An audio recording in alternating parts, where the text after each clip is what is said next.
কারো মানসিক শান্তি কেড়ে নিয়ে নিজের জীবনে কখনো সুখী হওয়া যায় না।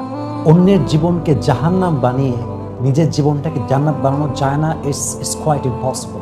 আল্লাহর না একটা ন্যাচার আছে, যদি আপনি কারো জীবনের শান্তি কেড়ে নেন, আল্লাহ আপনার শান্তি কেড়ে নেবে। যদি আপনি কারো মনকে অকারণে ভেঙে দেন, আপনার মনটা কেউ না কেউ অন্যায়ভাবে ভেঙে চুরে চূর্ণ বিচূর্ণ করে দিবে। ভাইরে, বান্দার হক বড় সেন্সিটিভ। আপনি যে কোনো অন্যায় করেন, maybe it could be forgiven in your grave. কবরে যাওয়ার পরে আল্লাহর সঙ্গে রিলেটেড যত রাইটস আছে, যত হক আছে, এটা আপনি নষ্ট করলে আল্লাহ আপনাকে ক্ষমা করতেও পারেন, because it is in the hand of Allah সুবহানাহু ওয়া তাআলা।